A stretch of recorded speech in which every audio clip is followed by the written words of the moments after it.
Assalamualaikum warahmatullahi wabarakatuh. Hari ini saya akan menjelaskan jawaban ujian akhir semester saya pada mata kuliah Statistik Ekonomi dan Bisnis. Langsung ke pertanyaan pertama. Ada 7 jenis barang kosmetik yang akan digunakan untuk menentukan indeks harga konsumen. Ketujuh barang ini memiliki bobot 45, 10, 20, 10, 35, 15, 20, dan 25. Dengan harganya 50.000, 5.000, 3.000, 1.000, 3.500, 4.000, dan 1.500 untuk tahun 2019. Sedangkan harga untuk tahun 2020 masing-masing adalah 20.000, 150.000, 7.000, 8.000, 3.500, 1.200, dan 15.000. Dalam perhitungan digunakan tahun dasar 2019 untuk sebagai dasar pembanding untuk tahun 2020.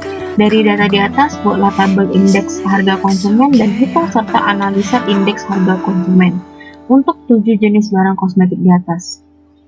Ini tabelnya sudah saya buat. Di tabel pertama ini ada jenis barang. Saya random memilih beberapa jenis barang kosmetik, ada seperti bedak, foundation, lipstick, lip tint, pensil alis, eyeshadow, dan eyeliner.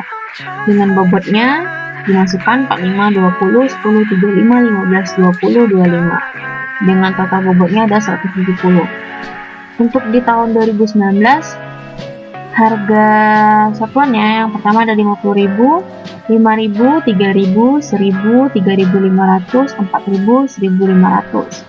Sedangkan jumlah ini dapat dari bobot 45 dikali dengan harga 50.000. Dapatlah jumlah 2.250.000.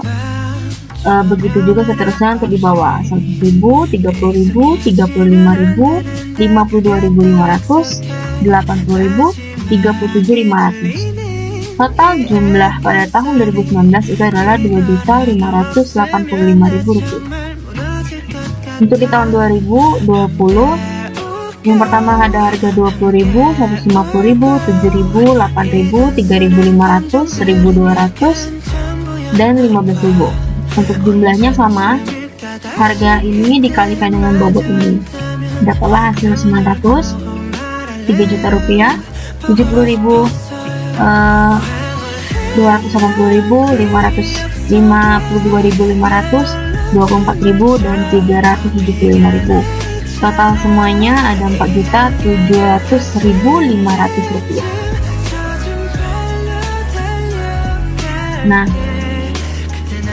untuk perhitungannya, indeks harga konsumen pada tahun 2020 yaitu total harga 2020 dikali bobot dibagi dengan total harga 2019 dikali dengan bobot. Dapatlah 4.700.500 rupiah dibagi dengan 2.585.000 rupiah. Hasilnya 1.000,1 rupiah, 818.762,9 dikali dengan 100%, maka mendapatkan hasil 101,87%. Nah, kenaikan harga ini itu bisa didapatkan dari 101,8, tujuhnya boleh tidak kita hitung, tidak apa-apa.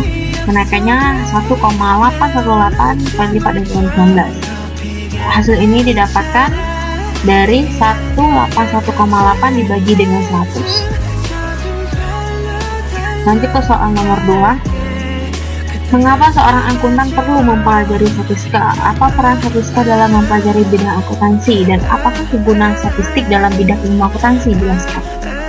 Seorang akuntan perlu mempelajari ilmu statistik karena statistik adalah ilmu yang mempelajari bagaimana merencanakan, mengumpulkan, menganalisa, menginterpretasi, dan mempresentasikan data atau ilmu yang berusaha untuk mencoba mengolah data untuk mendapatkan manfaat berupa keputusan dalam kehidupan. Banyak sekali kegunaan statistik dalam kehidupan di dunia ini, baik itu di bidang ekonomi, keuangan, akuntansi, penelitian, pemasaran, dan lain sebagainya. Seorang akuntan menggunakan statistika sebagai cara menangani dan meringkas atau mengumpulkan hasil perkembangan suatu perusahaan atau keuangan. Contohnya dengan statistik produksi, statistik penghasilan, statistik perdagangan, statistik keuangan, statistik harga, statistik perusahaan, statistik perbankan, dan lain-lain yang penyajiannya bisa berupa tabel atau daftar, sering disertai diagram atau grafik dan keterangan-keterangan lain seperlunya. Berbagai keputusan yang diambil oleh seorang akuntan seperti kondisi keuangan, likuiditas, dan persediaan didasarkan pada analisis rasio keuangan. Metode statistik dapat diterapkan dalam analisa berupa data rasio keuangan sehingga secara statistik dapat menunjukkan bahwa rasio keuangan untuk beberapa perusahaan dapat dinilai secara berbeda dengan perusahaan lain. Berikut peran statistika dalam bidang akuntansi. Yang pertama, penentu standar audit barang dan jasa. Yang kedua, penentuan depresiasi dan apresiasi barang dan jasa. Yang ketiga, analisis rasio keuangan perusahaan. Yang keempat, potensi peluang kenaikan turunan harga saham dan suku bunga dan reksadana. Yang keempat, tingkat pengembalian investasi berupa sektor ekonomi, analisis pertumbuhan laba cadangan usaha, dan analisis risiko di setiap usaha. Baik, inilah jawaban saya untuk ujian akhir semester pada mata kuliah statistik ekonomi dan bisnis. Semoga bermanfaat bagi kita semua. Saya akhiri. Assalamualaikum warahmatullahi wabarakatuh.